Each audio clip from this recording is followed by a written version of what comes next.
Okay, this is the situation at the beginning of August 1915.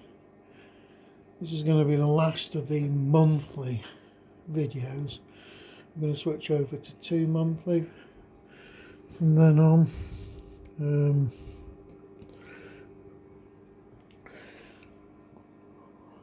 We're also going to do, because it's an anniversary of the start of the war, we'll be doing a special version for the next video, which will look at all the major powers, where they stand, what their advantages, disadvantages are, and how they've actually got on in the war so far. So we're fighting in Flanders, Artois.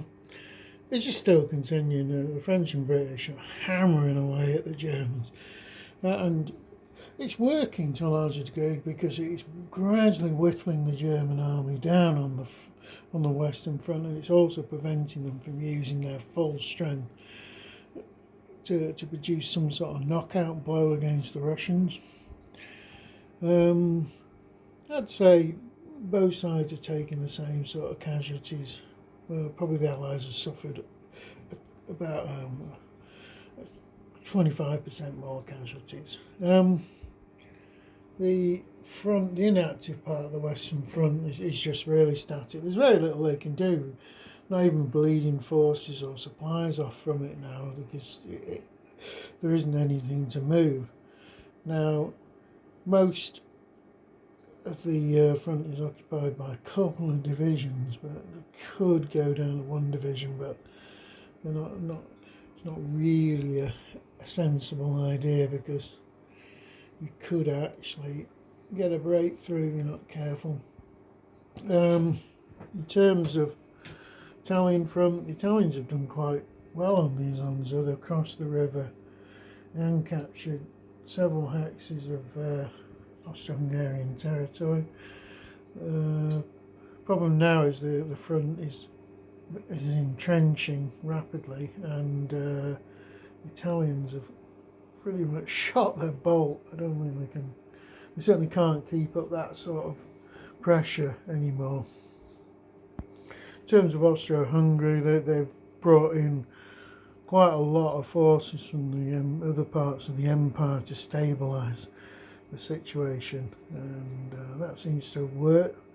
They haven't had to call on Germany for military help, which I don't think the Germans have been chuffed about, because they're not exactly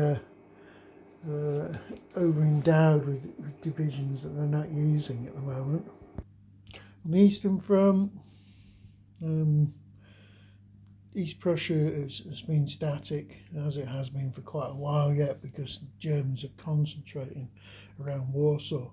Now, Warsaw has been a major success. They managed to batter down the forts in Warsaw, and even get one of the forts they were attacking to surrender, because it fell below the strength required to throw for isolation, because the actual forts have been isolated for 9 turns now. The gain of Warsaw has been massive, because in terms of demoralisations, there's three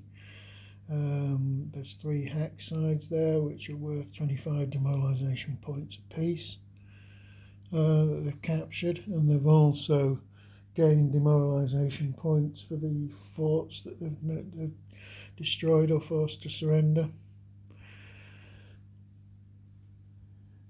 In terms of the front, now it's entrenched pretty much all the way along. The only exception is a little area where Russians managed to make a breakthrough against Austro-Hungary. The thing about Austro-Hungary now is they pretty much, because of the pressure on the Italian front, they've got very, very few options for conducting any serious offensives anymore. You've got the Russians.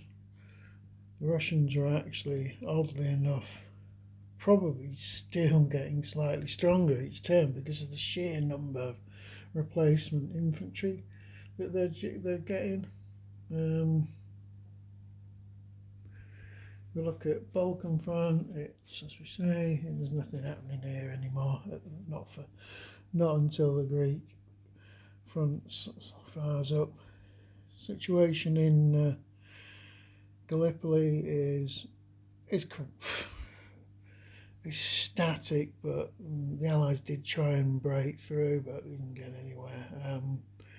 It's just a waste of men and supplies, as far as I can see, and I'm certainly going to pull out. The only good thing about it is it's tying down a lot of Turkish units, which are desperately needed elsewhere.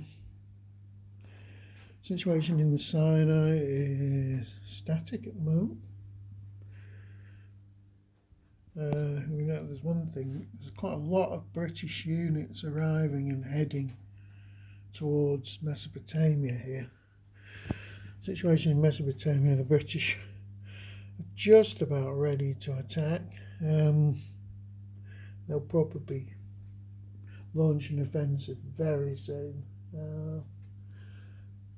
Caucasus is static as usual. The Turks did have an attack against the Russians, but it was a disaster. Cost them a lot of troops and did very little damage.